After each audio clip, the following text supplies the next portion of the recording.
Good day, ladies and gentlemen. I just read The Bookkeeper Skull by Justin D. Hill, and it's very much a mixed bag.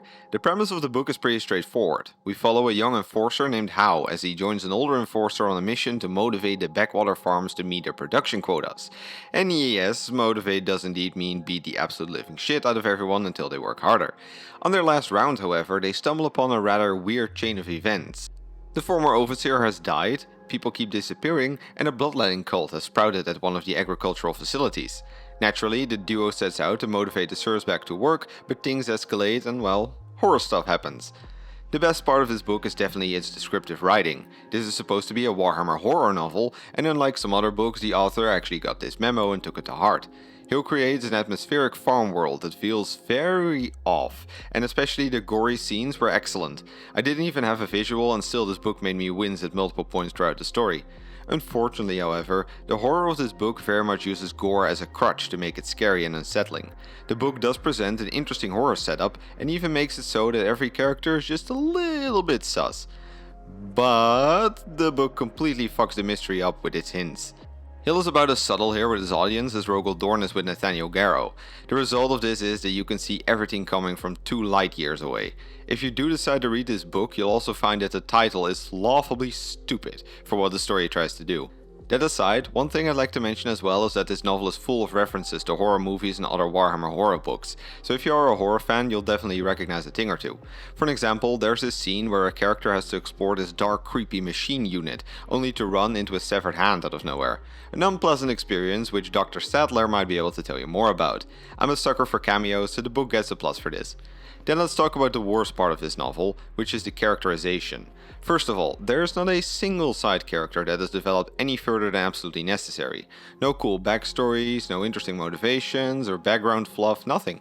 I read this book today and I've already forgotten nearly all of them. One exception is a little girl with some quirky mutations, but the book can't be bothered to do anything interesting with her outside of using her as a plot device. But even the main characters suck. The older enforcer acts like an edgy teenager who constantly has to remind everyone how much he likes killing people and beating serfs. Like, bro, we get it, you're a sadist, no need to repeat that every 5 seconds. Howe isn't much better though. He does have some more interesting things going on for him, especially near the end of the book, but he suffers greatly from inconsistent writing.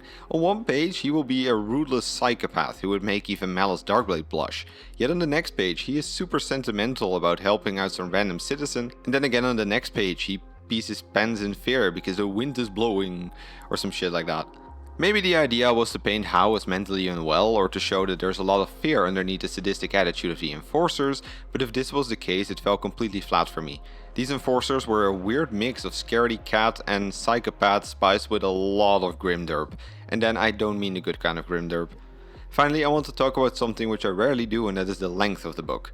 Now normally I'm of the opinion that length isn't so important, as long as the book doesn't feel rushed or overly fluffed up.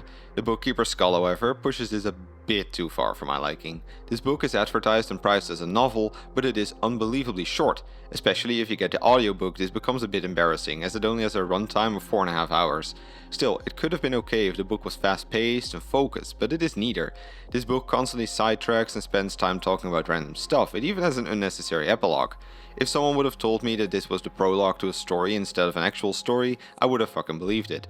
Especially with how hollow the main characters were, these could just as well been some meatbags to show off the monsters before the main show starts.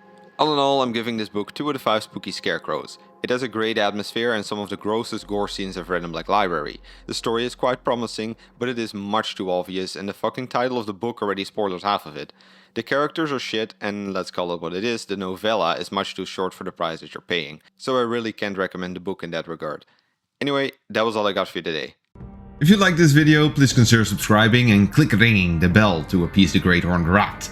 For more lore content, please check my main channel and leave any book recommendations in the comments down below. I gotta get back to reading the next book.